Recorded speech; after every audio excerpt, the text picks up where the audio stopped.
What is up, Raider Nation? Erin Coscarelli alongside my all-pro tackle, Lincoln Kennedy. What's up, Link? Hey, how you doing? Good to see you. Before we break down this week's matchup against the Falcons, your instant takeaway from what you saw against the Chiefs. Well, you know, I wasn't as down as everyone else. Sure, I don't like the Chiefs and would love to have a win, but I saw the Raiders go toe-to-toe with the Kansas City Chiefs in 2 games this season where they came out victorious in one, and they were right there in the end in the second one. And that's a vote of confidence because this is an extremely young team on both sides of the ball, but most notably on defense. You were able to get a couple stops. They were the only team to ever pick off, well, this season, to pick off Patrick Mahomes twice. And it's just a great all-out performance out of the team. So going forward, I think this is a great confidence booster. Absolutely. And it's a great tool to put yourself and understand exactly where you are as a football team right now. A lot of promise for this. And look, didn't get to come into the building this week ahead of arguably their biggest matchup, with being very cautious with safety protocols in regards to COVID. But when it comes to that final drive, when you're John Gruden, obviously you're trying to time the drive and score a touchdown without giving Mahomes about a minute and a half. Didn't end up working out that way. When you're John Gruden, how difficult is it, or how do you plan out the drive to make sure that when you run the rock or throw the ball, you're not giving this guy too much time in the back end? Oh, well, let me set this up for you. As an offensive coordinator, you don't have a play sheet. You have a play sheet with a bunch of plays, but you don't have one that says, well, this will give me 5 yards. This will give me 3 yards. This will give me 7 yards. You don't know how the execution is. Coaches coach, players play. So when it comes down to it, EC, you got coaches are going out there, they're calling plays to beat a defense. Players are going out there to execute. You don't tell your players in the huddle, okay, as soon as you catch the ball, go down because we only get you extra yards. That doesn't make sense, right? So it's probably one of the most difficult things to do as an offensive coordinator. Call enough plays to where you can end up in the end zone, but yet you can take the time off the clock. Where you use your strategies is in between plays. You tell your quarterback, don't call a play till there's 10 seconds left or whatever on the play clock. Allow it to run down. You do things like that. The Raiders did all of that. Even when they got down on the goal line before they were pushed back, they were still just trying to punch it in. They weren't trying to do anything, spectacular. Passing the ball, causing incompletion would stop the clock. You didn't want to do that. So they were just trying to do everything they could. Getting a score is the ultimate prize. That's what you want. But it's difficult to quantify how things are going to go in between there until you get to the end zone. Well, look, if you go toe-to-toe against a guy like Patrick Mahomes, and Carr showed that this was ultimately a shootout, right? We saw last week, the week before, it was more of a rushing attack. And now you're seeing the Raiders win in different ways. And they're able to keep up with a high-octane offense like the Chiefs. What did you see out of Derek Carr? Did you see a new Derek Carr? I mean, this is a guy 3 years in Gruden's system who is just week in, week out showing he is more and more comfortable and confident running this offense. I wouldn't classify as a new Derek Carr. We saw the Derek Carr that we saw in previous weeks. Look, prior to the Kansas City Chiefs game, the run game took front seat. There's nothing wrong with that. But when you credit the Chiefs and their preparation to stop the Raiders' run game, you had to go through the air. Derek answered the call. He made some unbelievable plays with his legs as well as his arm, of course, and he found a number of receivers. I mean, you can't ask for much more out of your all-pro quarterback than the performance we saw against the Chiefs. And an offensive line with a second, third stringer that didn't allow a single sack on Carr. All right, stick around. We're going to talk Falcons in a moment. Okay. But coming up next, former league MVP Rich Gannon is going to join the show. You know he's going to have a lot to say about this matchup against the Chiefs and this week's take against the Falcons. Silver and Black will be right back. Don't go anywhere. This has been brought to you by Allegiant, the official airline of the Las Vegas Raiders. Low fares, nonstop flights. Book now, only at Allegiant.com. Cox, proud partner of the Las Vegas Raiders. Coors Light, an official beer of Raider Nation made to chill. Presented by San Manuel Casino, official Southern California casino of Allegiant Stadium.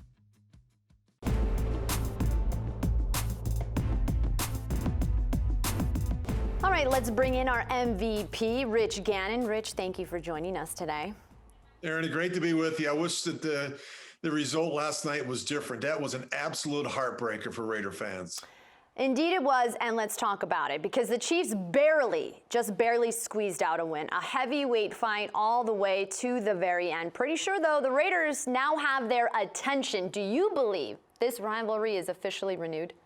There's no question. I mean, you talk to the folks on the other side of it. I think they realize that this is a different Raider team than in years past. They went into Arrowhead a couple weeks back and really gave them all they could handle and got a win there. And then last night, I mean, if you just take away the final drive, I mean, the Raiders did everything right and really should have won that game. And so I think that the rivalry is back. I think the Chiefs have a renewed respect for what the Raiders mean, what the Raider Week means, and they're not going to take them lightly. They didn't take them lightly last night. I really got the sense that the Chiefs knew what they were getting into. This is a different Derek Carr than they've seen in years past, and a more explosive offense, an offense that can go out and score 35 points each week, and a defense that's got some playmakers, some young guys who are starting to figure things out, and just a team that's got some momentum right now, a team that's got some swagger, it's got some juice, it's got some confidence, despite the fact that they missed a lot of practice time last week. Yeah, the defense having to stay home, of course, with the safety protocols in place due to COVID. Now, you mentioned a different Derek Carr. He has a career high in passer rating, a career high in his touchdown interception ratio. Gruden said Carr was almost flawless last night. He had 4 or 5 balls that were magnificent throws that could have been caught. Talk about what you saw out of Carr in this one.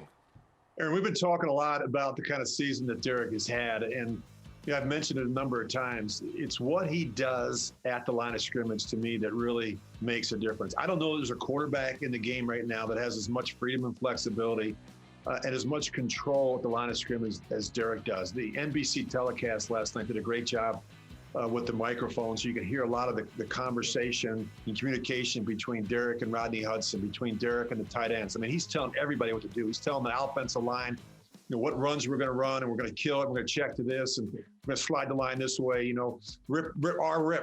He's telling where the line where to go, and he's pointing to the hot receiver, and he's pointing to where the free defender's coming from. He's telling Darren Waller, Darren, I need you. Darren, I need you. In other words, coming short motion, you cut off the backside. He's telling the receivers, come on. I mean, he's telling the backs with it. He tells everybody what to do, and that's not typical when you study NFL offenses. I think it's just a guy that has total command of the system. He has a great understanding of what teams are trying to do defensively. He's just an extension of John Gruden when it comes to the play calling. And I just think those guys are in sync right now. There's such a symmetry between the play caller and the quarterback, something we haven't seen in years with the Raiders. But I think Derek deserves a lot of credit. It's as good as I seen him play last night, extending plays, making plays when things break down, fading away from the free blitzer and throwing the ball. As you mentioned, he had a couple drops last night, but he was holding the football and making some big throws in some critical situations. I just think this is his best season by far when you study Derek Carr. As we look to Week 12, the Raiders are taking on the Falcons next. What do you believe is the biggest challenge they face when it comes to Atlanta? Matt Ryan and Julio Jones. You're going to have to get Matt Ryan off the spot. You have to get him moving around. You have to find a way to affect him like the Saints did. The Saints got him on the ground 8 times. They sacked him 8 times in that game. And, this is a team that's got some real issues defensively. I think the Raiders will move the ball up and down the field on them. But Julio Jones is the real deal. And you're going to have to double him as often as possible. They've got some other receivers that can really stretch the field. And they've got a quarterback that can sling it all over the yard. But you got to get around Matt Ryan. You got to find a way to affect him. And you got to find a way to pressure him. You got to change up the looks. You just can't. He's a veteran guy that has seen it all. And so you have to do a good job disguising your intentions. You're going to try and force him to make as many post-snap reads as opposed to pre-snap reads. But I think it's about getting around him and affecting him. Even if it's not the sacks, sometimes the hits, the hurries, and the knockdowns can be just as effective. Well, Rich, as always, we love when we get you on the show. Thank you so much for joining us today. Erin, we'll see you next week. Thanks. This segment has been brought to you by Microsoft, an official cloud partner of the Las Vegas Raiders.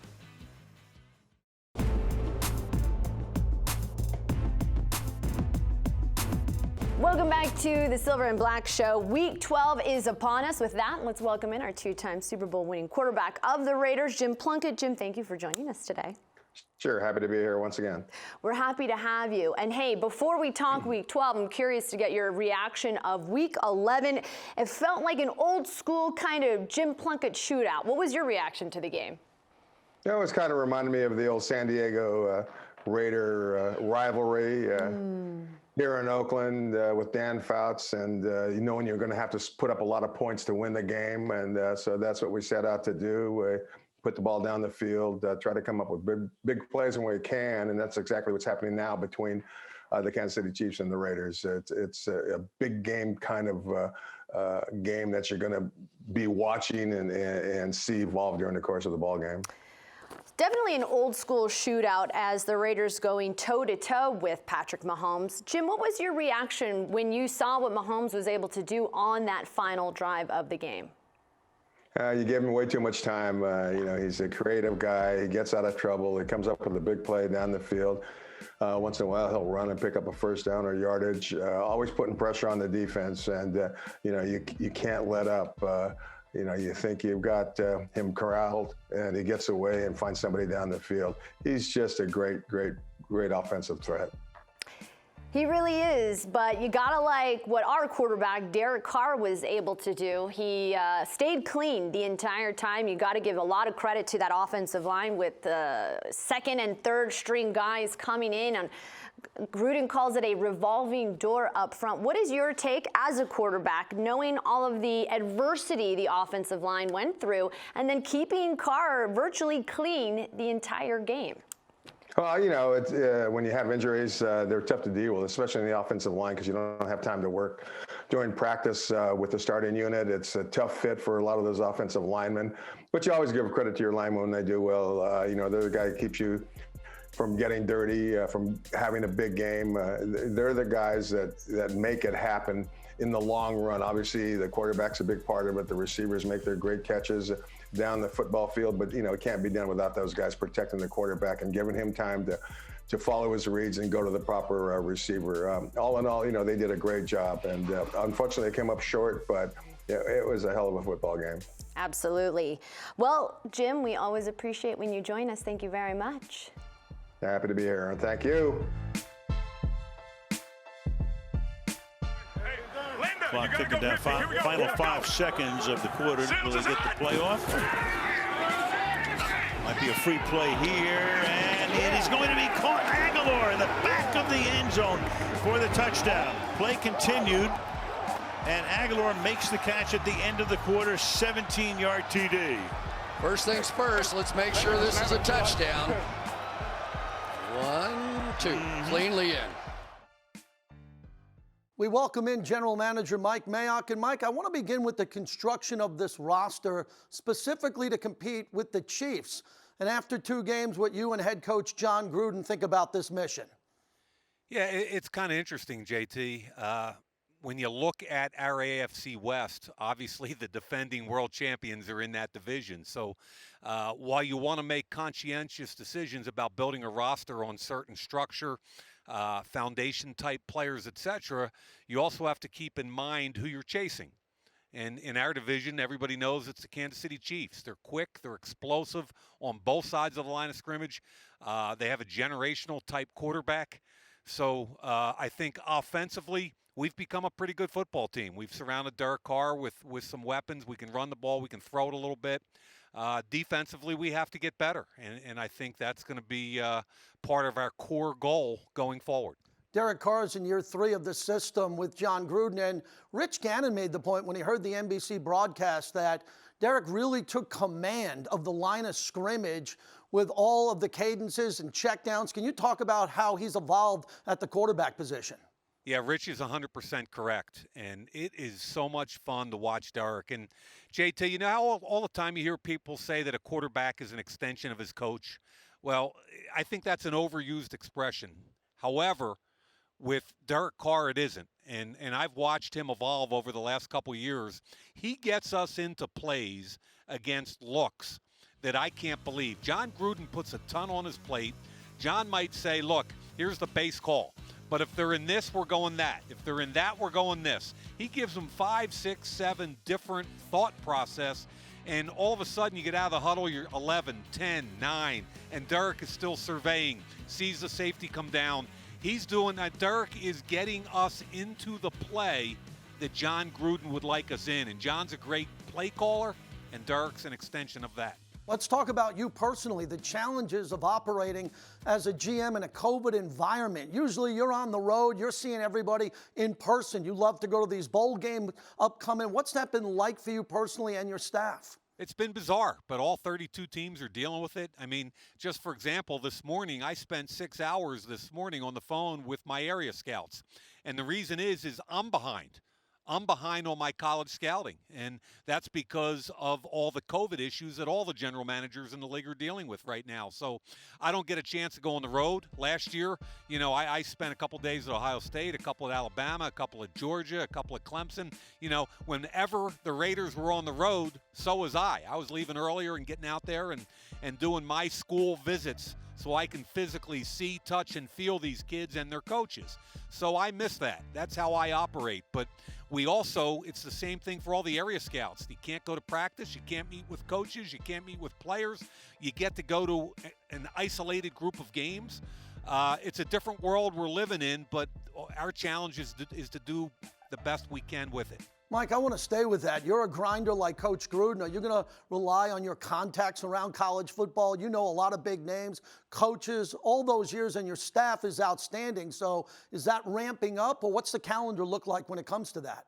Yeah, that's exactly right. And, you know, you try to be respectful of what these college coaches are dealing with. Some of them are on COVID hiatus. Some of them are in the middle of their seasons. It's a different year. So to the extent you can reach out and use your connections, we all do. I think the off season is going to be critical. Once we get into that January timeframe, a couple of the college bowl games have already said they're not going to go this year. The Senior Bowl said they are going to go. That's going to be a critical week if we can get the Senior Bowl done. What's going to happen at the Combine? Are we going to have another off season like we did last year where most of it's going to be done virtually? We don't have the answers to any of this. So really, the reality, JT, keep grinding on the tape, keep grinding on all your contacts, and do the best we can with all of it. Mike, good luck in Atlanta. Thanks for joining us. Thanks, man. This segment has been brought to you by Coca-Cola, the official soft drink of the Las Vegas Raiders.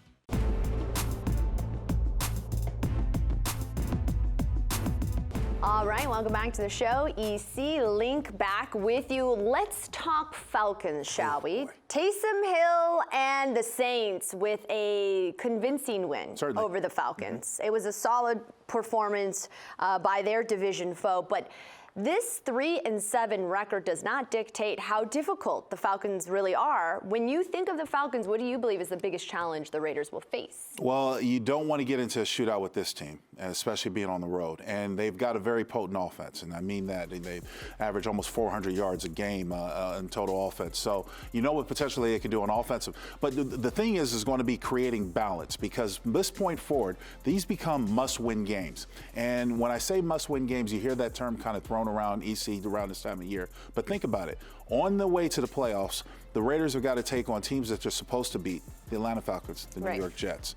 And they still have to take on the Miami Dolphins as well as the Indianapolis Colts, who are in the playoff hunt with them. So they've got to create a balance to where they are evenly flowed on offense to win. Like in the Kansas City game, when they kind of slow down the run game, you could pick up things in the pass game, but you want to have that balance. So this is going to be a real big test for this team. This Atlanta Falcons team can score and can drive the ball, but defensively they can't stop a code. So you need to take advantage of that when you're on offense.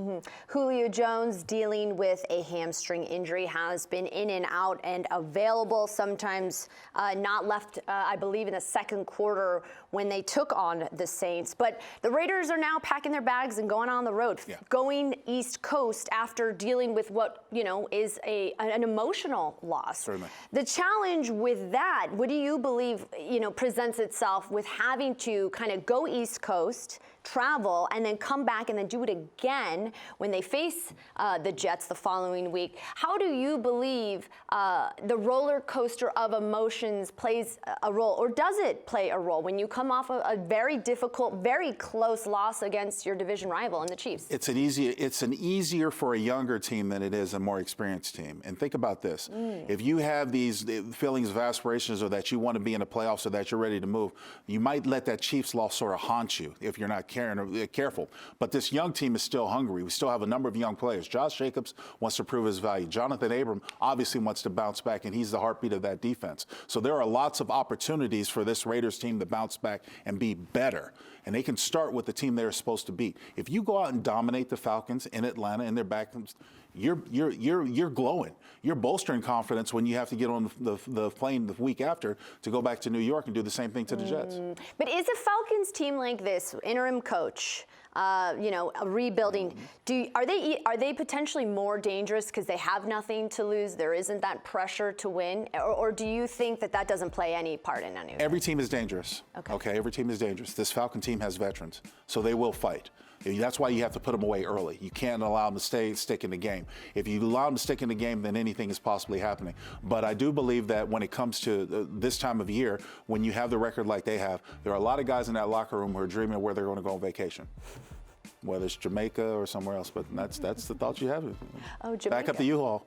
Get ready for vacation. Week 12, key to victory, I always ask you, against the Falcons is what? Balance. Okay. Offensive balance. You got to get to a point before you get into the playoffs to where your run is as equally effective as your passing game. And the Raiders have shown that at times. They've been run dominant when they had to be run dominant. They've been pass dominant when they had to be pass dominant. Now it's the time to create that balance. And with that balance, you're going to make defenses that much harder to prepare for and to concentrate and to focus on. And you're going to give your offense that much more of an advantage because now you've got plays that work both ways, no matter whom you're playing. All right, well, the Raiders looking to go 7-4 week 12 against the Falcons. As always, it is a pleasure to work with you, Lincoln Kennedy. For Lincoln, I'm Erin Coscarelli. Thank you guys, as always, for watching Silver and Black Show. We will see you next week. This has been brought to you by Allegiant, the official airline of the Las Vegas Raiders. Low fares, nonstop flights. Book now, only at Allegiant.com. Coca-Cola, the official soft drink of the Las Vegas Raiders. Cox, proud partner of the Las Vegas Raiders.